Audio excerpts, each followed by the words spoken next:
किसी द्विध्रुव के कारण उसके अक्ष पर कोई बिंदु है, उस पर वैद्युत क्षेत्र की तीव्रता कितनी होगी, ये हम ज्ञात करते हैं। अब वैद्युत क्षेत्र की तीव्रता ज्ञात करने का एक ही फार्मूला है, बिंदु आवेश के कारण r दूरी पर तीव्रता क्या होती है, E = 1/4 pi epsilon not Q/r², ये फार्मूला होता है। तो द्विध्रुव भी तो दो बिंदुओं आवेशों से मिलकर बना होगा, तो इन दोनों के कारण इस बिंदु पर तीव्रता होगी। मान लिया कि द्विध्रुव का प्रत्येक आवेश q परिमाण वाला है। द्विध्रुव क्या होता है, परस्पर बराबर और विपरीत आवेशों का निकाय है। इसका मध्य बिंदु अगर O है और O से मान लीजिए कि ये दूरी है r, तो प्लस q के कारण तीव्रता कितनी होगी उसको निकाला जाए। प्लस q के कारण P बिंदु पर तीव्रता, वैद्युत क्षेत्र की तीव्रता क्या होगी, प्लस q आवेश के कारण q हो जाएगा, और ये जो दूरी है ये कितनी दूरी है, टोटल दूरी है r, ये खाली यल अधिक है, यानी कि ये टोटल दूरी r में से यल घटा दे खाली बस, ठीक है। तो वही दूरी हो जाएगी b से p के बीच की, ये क्या हो जाएगा r - l होल स्क्वायर। और इसके कारण जो तीव्रता होगी प्लस चार्ज के कारण, वो किधर की ओर होगी, बाहर की ओर होगी। समझ आ रहा है क्यों बाहर की ओर होगी, क्योंकि प्लस q आवेश से वैद्युत बल रेखाएं बाहर की ओर निकलती है, प्लस चार्ज से वैद्युत बल रेखाएं बाहर की ओर निकलती हैं। तो इस डायरेक्शन में क्या होगी, इस तरह से होगी वैद्युत बल रेखा। अब वैद्युत बल रेखा वैद्युत क्षेत्र की दिशा की बताती है, ठीक है, वैद्युत क्षेत्र की दिशा को बताती है। तो ये हो जाएगा किधर की ओर, B से P की ओर, यानी OP की ओर, ठीक। माइनस q के कारण निकाल लीजिए, P बिंदु पर तीव्रता E = 1/4 pi epsilon not Q/, सूत्र में जो है ना, जो चार्ज है Q, उसका चिन्ह नहीं लिखा जाता है, इसलिए चिन्ह यहाँ पर नहीं लिखेंगे। इससे इसकी दूरी कितनी है, इससे इसकी दूरी ये r तो है, केवल l बस अधिक है, इसलिए हो जाएगा r + l का होल स्क्वायर, यही दूरी है। अभी माइनस चार्ज है, तो माइनस चार्ज पर वैद्युत बल रेखाएं आकर के मिलती है, इसलिए P बिंदु पर जो तीव्रता होगी किधर की ओर होगी, ऐसे होगी, ठीक है।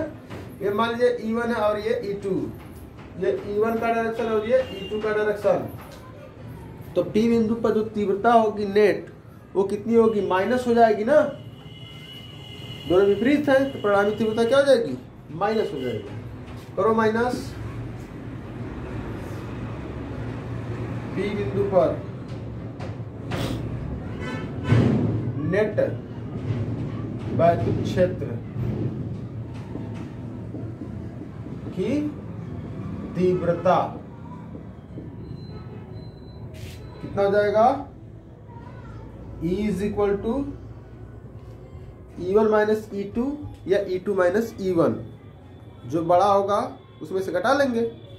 बड़ा कौन है, वैद्युत क्षेत्र किसका ज्यादा है, प्लस q का, क्योंकि ये नजदीक में है, थोड़ा दूरी में है, इसलिए इसके कारण तीव्रता ज्यादा होगी, इसके कारण तीव्रता कम होगी, इसलिए E का मान ज्यादा है, E2 का मान कम है। E1 का मान ज्यादा है, E2 का मान कम है, तो E1 में से E2 घटेगा, तो E1 में से E2 घटेगा, तो इसका डायरेक्शन क्या होगा, E1 का, क्योंकि अधिक है ना, तो यानी कि O से P की ओर घटा दीजिए 1/4 pi epsilon naught Q/r - l whole square minus 1/4 pi epsilon naught Q/r + l whole square. अब इसमें से 1/4πε0 क्यू कॉमन हो जाएगा total. E is equal to कितना हो जाएगा 1/4πε0 और क्यू कॉमन बच गया आपका 1/r-l whole square minus 1/r+l whole square. हल कीजिए इसको।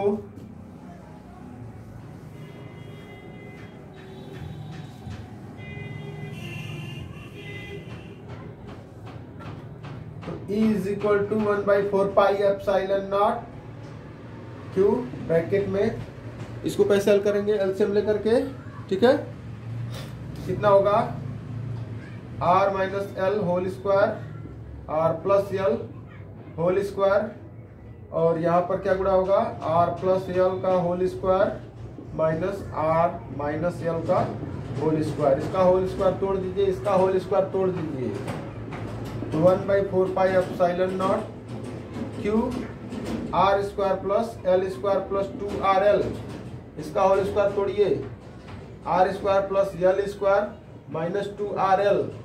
लेकिन ये माइनस गुणा होगा तो सबका क्या हो जाएगा, चिन्ह बदल जाएगा, ठीक है। अपॉन ये a minus b a plus b के रूप में है।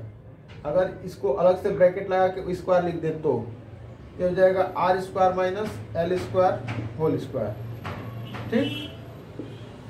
ये कैंसिल 4rl अपॉन इतना हो जाएगा, ठीक है। चूंकि यल जो हमारा है द्विध्रुव की जो लंबाई होती है बहुत सूक्ष्म होती है, तो हाफ जो द्विध्रुव होगा वो तो और सूक्ष्म होगा और उसका वर्ग करेंगे तो और ज्यादा सूक्ष्म हो जाएगा। जैसे मान लीजिए 0.2 है, 0.2 का स्क्वायर कीजिए कितना हो जाएगा 0.04। तो वर्ग कर रहे हैं तो कोई भी राशि पहले की अपेक्षा बहुत सूक्ष्म हो जा रही है, इसलिए यल पहले से ही अत्यंत सूक्ष्म है। अब वर्ग करेंगे तो बहुत ज्यादा सूक्ष्म हो जाएगा।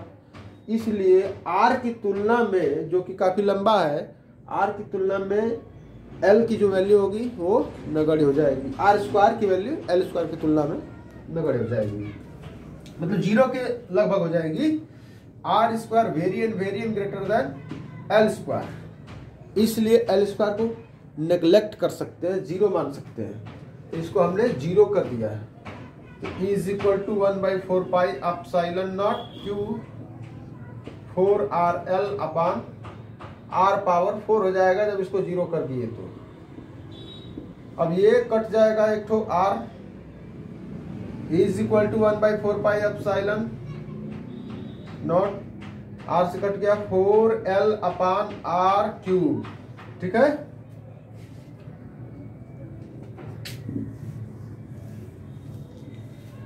कितना हो जाएगा E is equal to 1/4πε0 Q और 4l को क्या लिख सकते हैं 2 × 2l, ठीक है। 2 × 2l तो 2ql हो जाएगा। 2ql क्या हो जाएगा p हो जाएगा हमारा p, ऐसे समझिए 4ql है तो 2ql × 2 इस तरह से लिख सकते हैं इसको। तो हो जाएगा p है, क्या हो जाएगा p × 2 अपॉन r का क्यूब। तो ये हमारा द्विध्रुव की अक्ष पर r दूरी पर उसके सेंटर से वैद्युत क्षेत्र की तीव्रता है, जहां p क्या है इस द्विध्रुव का द्विध्रुव आघूर्ण है, ठीक है। धन्यवाद।